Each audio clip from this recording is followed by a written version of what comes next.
Hello everyone, welcome to PU education. पूर्व video रे आपण माने स्वच्छता पक्ष 2024 रो एकादश दिवस रो रिजोल्यूशन लिखिबा जानिथिले। आज वीडियो रे आपण मानक पई रहिछि द्वादश दिवस गुरुवार 12/9/2024 रो रिजोल्यूशन किपरि लिखिबे। तो चलंतु देरी न करी वीडियो टी आरंभ करिबा।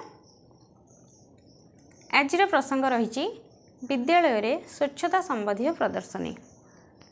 अद्यता 12/9/2024 तारीख गुरुवार दिन आंभ सरकारी उच्च प्राथमिक विद्यालय रामचंद्रपुर परिसर में दिबा 10:30 घटिका समय स्वच्छता पक्ष 2024 द्वादश दिवस खूब उत्साहर सह पालन कर एही दिन विद्यालय रे समस्त छात्र छात्री शिक्षक शिक्षयित्री उपस्थित थिले। आजिर दिनटी थिला विद्यालय रे स्वच्छता संबंधी प्रदर्शनी। उल्लेख थाउ कि ओसेपा भुवनेश्वर पत्र नंबर 8276 तारीख 30/8/24 अनुसार चलित वर्ष सेप्टेम्बर मास 1 तारीख ठारू 15 तारीख पर्यंत समस्त विद्यालय रे स्वच्छता पक्ष पालन कर निष्पत्ति निया जायछि।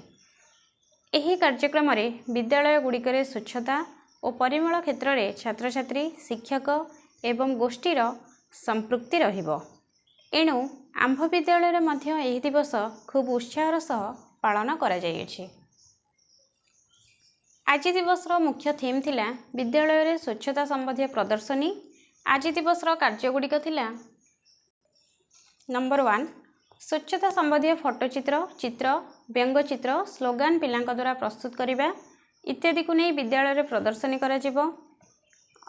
तो 2 नंबर अदरकारी जिनिसरू आवर्जना कुंड प्रस्तुत करा जिवो एवं सेथिरे सांस्कृतिक कलाकृति प्रदर्शित होइथिबो। आजिर कार्यसूची अनुसार विद्यालय परिसर रे शिक्षार्थी मानक द्वारा स्वच्छता संबंधी फोटोचित्र चित्र व्यंगचित्र स्लोगान प्रस्तुत करा जायतिला। एथिरे विद्यालयर तृतीय रु अष्टम श्रेणी छात्र छात्री माने भाग नेइथिले। तत्परे विद्यालय परिसर रे शिक्षार्थी माने प्रस्तुत करिथिबा फोटोचित्र चित्र व्यंगचित्र स्लोगान इत्यादि को सेमाने रंग देई सुंदर भाव में सज्जीकरण करथिले। छात्र छात्री माने अदरकारी जिनिस जेपरि खबर कागज भंगा पॉलीथिन नड़िया कता प्लास्टिक डब्बा बटल दियासिल खोल पुराणा कागज इत्यादि को नहीं विभिन्न सामग्री प्रस्तुत करथिले।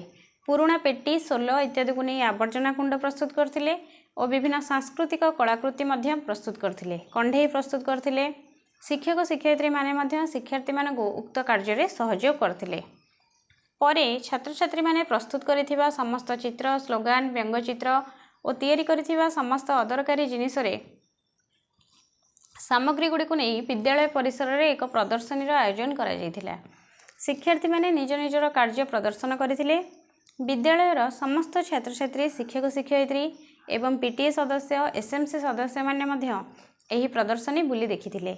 से माने अंशग्रहण करिथिबा छात्र छात्री तथा प्रस्तुत करथिबा सामग्री गुड़िकर भूरी प्रशंसा करिबा सह छात्र छात्री मानकु करताली देई उत्साहित करथिले।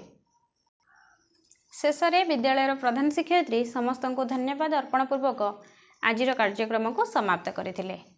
तो ये थिला आज दिवस रिजोल्यूशन। आशा आपण मानक भिडियोटी निश्चय भल लगिबो आपण मानक काम रे आसीबो। जदि आपण मानक भिडियोटी भल लगी थाए तेबे लाइक सब्सक्राइब करिवे शेयर करिवे आपण मानक शिक्षक बंधु मानक सहित। Thank you.